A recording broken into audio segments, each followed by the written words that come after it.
Hello everyone. Today's topic is N-type semiconductors.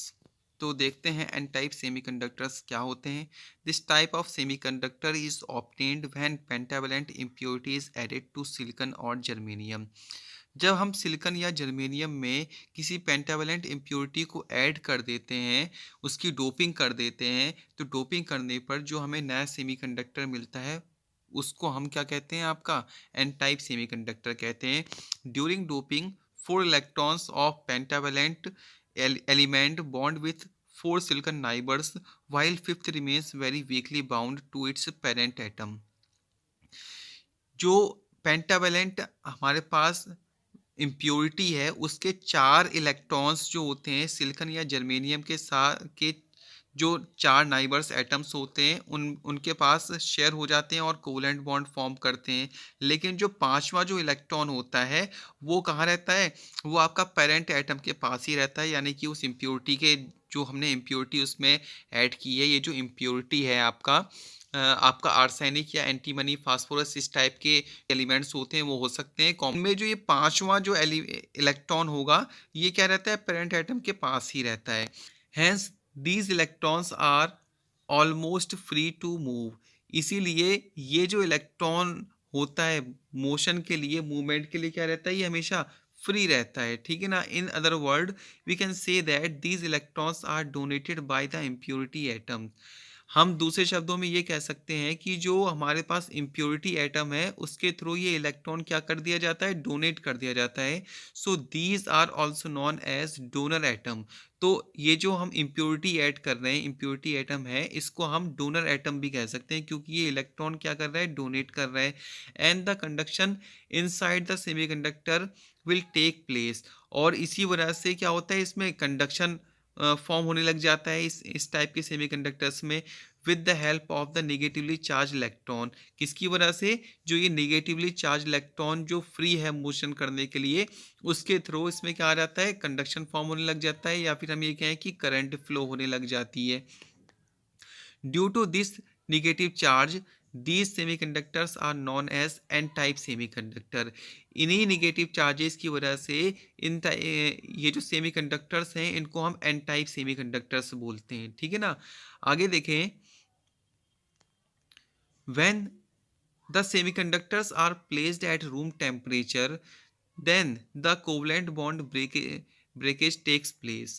जब हम इन semiconductors को क्या रूम टेम्परेचर पर रखते हैं तो ये जो कोवलेंट बॉन्ड होते हैं ये क्या होने लग जाते हैं, ब्रेक होने लग जाते हैं. So more free electrons are generated. तो क्या होता है, बहुत से फ्री इलेक्ट्रॉन्स जनरेट होते हैं. As a result some number of holes generation takes place. जब ये जो कोवलेंट बॉन्ड होते हैं ब्रेक होते हैं तो होल्स भी जनरेट होते हैं. एज अ रिजल्ट सम निगे some number of holes generation takes place. जब आपका कोवलेंट बॉन्ड ब्रेक होते हैं तो फ्री इलेक्ट्रॉन्स के साथ साथ कुछ होल्स भी जनरेट होते हैं. ठीक है. But as compare to the free electrons the number of holes are comparatively less due to the presence of donated electrons. Donated electron की प्रेजेंट की वजह से जो नंबर ऑफ होल्स जितने भी जनरेट हो रहे हैं वो फ्री इलेक्ट्रॉन्स के कंपेयर में क्या होते हैं, बहुत कम होते हैं. Therefore major conduction in n type semiconductor is due to electrons. इसी वजह से जो कंडक्शन होता है एन टाइप सेमीकंडक्टर्स में वो इलेक्ट्रॉन्स की वजह से होता है क्योंकि इलेक्ट्रॉन्स ज़्यादा क्वांटिटी में होते हैं होल्स के कंपेयर में. So electrons are known as majority carriers. और इसी वजह से इलेक्ट्रॉन्स को हम क्या कहते हैं, मेजॉरिटी कैरियर्स बोलते हैं. And the holes are known as minority carrier. और जो होल्स हैं उनको हम माइनॉरिटी कैरियर्स कहते हैं. एन टाइप सेमीकंडक्टर्स को हम डायग्राम से भी समझ सकते हैं. यहाँ पर आप बीच में देखें, ये क्या है, आपका पेंटावेलेंट जो हम इम्प्योरिटी ऐड कर रहे हैं सिलिकॉन या जर्मेनियम में उसका एटम है, और इसके चारों ओर जो है आपका सिलिकॉन या आपका जर्मेनियम के एटम है. तो अब सिलिकॉन की जो लास्ट सेल होती है या जर्मेनियम की, उसमें कितने होते हैं, आपका चार इलेक्ट्रॉन होते हैं. और जो ये पेंटावेलेंट हम इसमें ऐड कर रहे हैं, ठीक है, इनकी लास्ट सेल में पांच इलेक्ट्रॉन होते हैं. तो इसके जो चार इलेक्ट्रॉन्स हैं, ठीक है ना, ये जो चार इलेक्ट्रॉन्स हैं वो नज़दीक के जितने भी सिलिकन्स हैं उनके साथ ये क्या हो जाएंगे, कंबाइंड हो जाएंगे। लेकिन एक इलेक्ट्रॉन जो होगा वो कंबाइंड नहीं हो पाएगा, ठीक है। वो कंबाइंड होने के लिए अपने नाइबर के जितने जो सिलिकन बच जा रहे हैं उनके साथ कंबाइंड होने की कोशिश करेगा, यानी कि मोशन करेगा। तो उसके मोशन की वजह से क्या होगा, वो जो सेमीकंडक्टर है उसमें इलेक्ट्रिसिटी फ्लो होने लग जाएगी, ठीक है ना। वो भी क्या करेगा, एक कंडक्टर की तरह बिहेव करने लग जाएगा। तो इस तरीके से क्या होता है, ये जो सेमीकंडक्टर्स होते हैं इनमें इलेक्ट्रॉन्स की वजह से करंट फ्लो होती है, ठीक है। आगे देखिए, P type semiconductors. P type semiconductors क्या होते हैं? This type of semiconductor is obtained when a trivalent impurity is added to silicon और जर्मेनियम। जब हम सिलिकॉन और जर्मेनियम में ट्राइवेलेंट इम्प्योरिटी को ऐड कर देते हैं, ट्राइवेलेंट इम्प्योरिटी से कहने का मतलब है एल्यूमिनियम या फिर इसी ग्रुप के जो एलिमेंट्स हैं इनको अगर हम इनकी इम्प्योरिटी को ऐड करते हैं सिलिकॉन या जर्मेनियम में, तो जो हमारे पास सेमीकंडक्टर हमें प्राप्त होता है उसको हम पी टाइप सेमीकंडक्टर कहते हैं। So, the three valency electron of the doped impure atom will form the covalent bonds with silicon। ये जो आपका ट्राईवेलेंट इम्प्योरिटी हम ऐड कर रहे हैं, ठीक है ना, तो जो भी इम्प्योरिटी है, सपोज दैट एल्यूमिनियम ही है, एल्यूमिनियम की लास्ट सेल में 3 इलेक्ट्रॉन्स होते हैं, ये सिलिकॉन के 3 इलेक्ट्रॉन्स के साथ कंबाइंड होकर क्या करेंगे, कोवलेंट बॉन्ड फॉर्म करेंगे।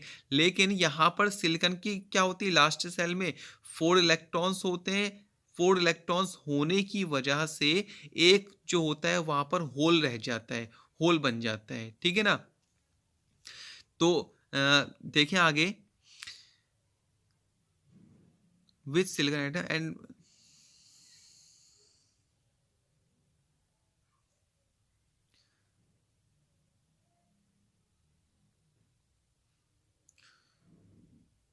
so the three valency electrons of the doped impure atom will form the covalent bonds with silicon atom, but silicon atom have 4 electrons in its valency shell, hence one covalent bond will be improper। तो होता क्या है कि जो trivalent impurity का जो atom होता है उसके पास 3 इलेक्ट्रॉन्स होते हैं। ये सिलिकॉन के 3 इलेक्ट्रॉन्स के साथ कंबाइंड होकर क्या करता है, कोवलेंट बॉन्ड बना लेता है। लेकिन सिलिकॉन के पास 4 वैलेंसी इलेक्ट्रॉन होते हैं, तो इसका जो एक इलेक्ट्रॉन है वो क्या रहता है, आपका एक बॉन्ड जो होता है कोवलेंट बॉन्ड वो एम्प्टी रहता है, ठीक है ना, वो इम्प्रॉपर रहता है। This means one more electron is needed for the proper covalent bonding. इसका मतलब ये होता है कि एक इस कोवलेंट बॉन्ड को प्रॉपर करने के लिए एक इलेक्ट्रॉन की ज़रूरत होती है, ठीक है। This need of one electron is fulfilled from any of the bond between the silicon and impurity atoms will be completed। ये जो आपका एक इलेक्ट्रॉन की जो ज़रूरत है ये फुलफिल होती है आपका सिलिकॉन की वजह से। जो उसके नज़दीकी एटम्स होते हैं सिलिकॉन के, उनके थ्रू ये इलेक्ट्रॉन्स हमें मिलता है, और ये जो इम्प्रॉपर हमारे पास कोवलेंट बॉन्ड है ये क्या बनता है, फिर प्रॉपर कोवलेंट बॉन्ड बनता है। After bond formation the doped impurity will get ionised. जब ये बॉन्ड बन जाता है तो बॉन्ड बनने की वजह से ये जो डोप्ड इम्प्योरिटी जो है क्या होता है, आपका आयोनाइज्ड होने लग जाती है। As we know that ions are negatively charged. जैसा कि हम जानते हैं कि जो आयंस होते हैं वो क्या होते हैं, आपका निगेटिवली चार्ज्ड होते हैं। So the impurity will also get negative charge. इसी वजह से जो इम्प्योरिटी होती है उस पर भी कैसा चार्ज हो जाता है, आपका निगेटिव चार्ज हो जाता है। एज होल वॉज क्रिएटेड, जब होल क्रिएट होते हैं, when the electron come from silicon silicon bond move to complete the bond between the doped impurity and silicon. जब आपका जो सिलिकॉन सिलिकॉन बॉन्ड है ये मूव होते हैं, और मूव होने के बाद जो आपका डोप्ड इम्प्योरिटी है उसके साथ कोवलेंट बॉन्ड फॉर्म करते हैं। जो चौथा वाला बॉन्ड बच जा रहा था ना उसको फॉर्म करते हैं। Due to this an electron will now move from any one of the covalent bond to fill the empty hole. तो ऐसा होने पर कोई एक इलेक्ट्रॉन मूव होता है और उस होल को कंप्लीट करता है जो बच जा रहा है। This will further result in the new hole formation, जिसकी वजह से अब एक नया होल फॉर्म हो जाता है। So, in p-type semiconductors, the holes movement results in the formation of current. तो जो पी टाइप सेमीकंडक्टर्स होते हैं उनमें क्या होता है, आपका होल्स के मूवमेंट की वजह से करंट फॉर्म होने लग जाती है। ठीक है, this means this means in this type of semiconductor majority charge carrier are hole and minority charge carrier are electrons। इसी वजह से जो p टाइप सेमीकंडक्टर्स होते हैं उनमें मेजॉरिटी चार्ज कैरियर आपका होल्स होते हैं और माइनॉरिटी चार्ज कैरियर्स इलेक्ट्रॉन्स होते हैं। ठीक है, इसी चीज को डायग्राम से समझ लेते हैं। देखें, इस डायग्राम में आप बीच में देख सकते हैं ये क्या आपका इम्प्योरिटी एटम है। ठीक है, और इसके चारों ओर जो है सिलिकॉन या जर्मेनियम के एटम हैं। तो हम यहाँ पर देखेंगे कि ये जो हमारे पास ट्राइवेलेंट इम्प्योरिटी है इसके पास 3 इलेक्ट्रॉन्स हैं। ये 3 इलेक्ट्रॉन्स आपका सिलिकॉन के साथ कंबाइंड हो जाते हैं, बट इसके पास एक होल बचा हुआ रहता है। ठीक है, ये जो होल है, ठीक है, इस होल को कंप्लीट करते हैं इसके जो आसपास के जो सिलिकॉन एटम्स हैं इनके इलेक्ट्रॉन्स इसको कंप्लीट करते हैं। लेकिन ये जब एक इलेक्ट्रॉन इस होल को कंप्लीट करता है तो इसकी जगह पर होल बन जाता है। तो ऐसा होने पर यहाँ पर क्या हो रहा है, आपका होल्स का मूवमेंट हो रहा है। तो होल्स के मूवमेंट की वजह से इसमें एक करंट का फॉर्म होने लग जाती है। ठीक है ना, तो इसीलिए यहाँ पर जो है आपका मेजॉरिटी चार्ज के कैरियर आपका होल्स होते हैं और माइनॉरिटी चार्ज कैरियर्स आपका इलेक्ट्रॉन्स होते हैं। ओके, तो आज की वीडियो में हमने जाना कि पी टाइप सेमीकंडक्टर्स और एन टाइप सेमीकंडक्टर्स क्या होते हैं। ओके, आज की वीडियो में बस इतना ही। मिलते हैं अगली वीडियो में एक नए टॉपिक के साथ। Thank you so much.